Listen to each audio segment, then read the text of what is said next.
welcome back to my film and TV channel. We've got a thriller drama called Deadly Escape to look at today. This is, I think, currently available on Amazon Prime. It's on some other streaming sites as well. I actually watched it on another streaming site, but then found out it was on Amazon Prime, which I subscribed to. So I've not double checked that, but you may be able to watch it on there. Not a lot of reviews out there for this one, guys, so I've got one person's review, but I'll give you my own thoughts, of course I will, but I'll give you my little critique on that. There are a couple of little plot spoilers as well later on, but I will warn you before we get onto that stage if you're a bit dubious. This stars Larissa Darley, Dee Hill, Donna Stewart, Dakarai Akil, Isaiah Allen Vaughan. And after escaping from a maximum security prison, Frida Maxwell, a woman convicted of murdering her abusive father, is desperate to stay ahead of the law. She kidnaps Drew Calder, a seemingly innocent medical student, to aid her getaway. Okay. I think that synopsis sort of rounds up, really. I don't think it's a spoiler of sort. You can sort of put your two and two together and make five with this one. This is a review. I'm doing it on the 10th of July, so all facts and stats are at this time. I think there's a good vibe about this lower budget effort. It's definitely watchable. With the constraints of a streaming film, it's fine, absolutely spot on. The cast is good. We've got the odd wooden actor, but you know, I can't act for toffee, but I could mime and do things without talking. But yeah, it wasn't great. I was always a bit wooden myself when I did bits and bobs. But the main cast are very good, play their parts well. Key members of the cast: Isaiah Allen Vaughan plays a good psycho. I like him. I like to see him in other things. Dakarai Akil is the detective in this, and the one or two decisions are a bit naive for a seasoned cop. It sort of works pretty well. And Dee Hill does a reasonable enough job. Yeah, she doesn't always convince me in the role asked of her, but she does okay with it, and it's not an easy role by any means. And 90 minutes I thought was a perfect length.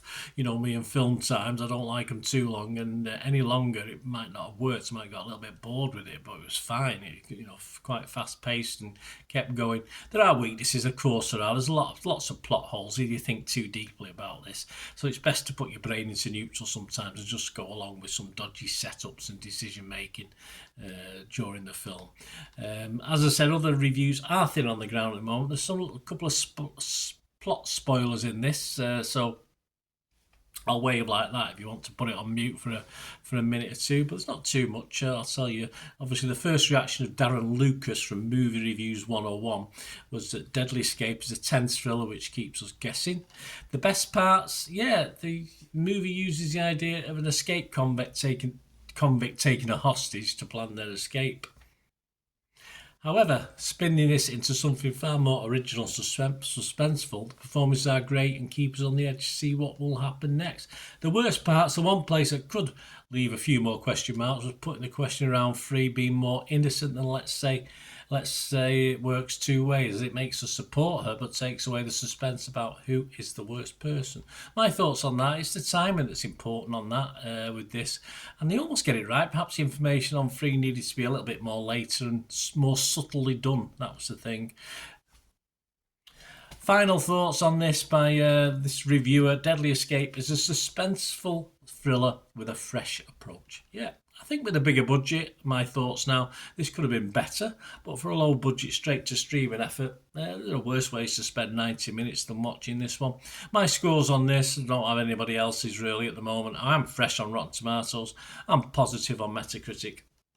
And I'll give this my watchable score, which is a 6 out of 10. So I'm going to give this a 6 out of 10. So let me know, guys, if you get to watch this, and you say there are problems with it, but overall a good watch. Let me know your thoughts. Let me know your thoughts about anything to do with film and TV, guys. It's always great to hear your views, and please push those buttons if you want to help support the channel.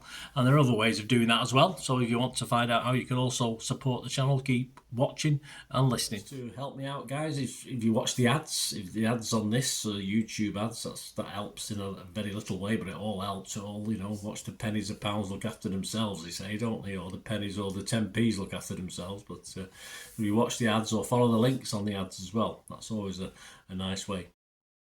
to support the channel if you sort of hang on for it. I've done that. I watched other people's and followed the ads, just something I fancied, which does happen from time to time.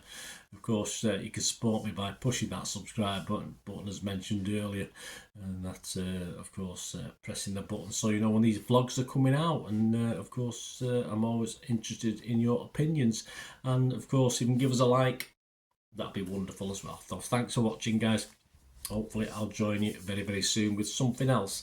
Until we meet again, I'll never ask one thing, don't I? Please stay safe, everyone. Bye for now.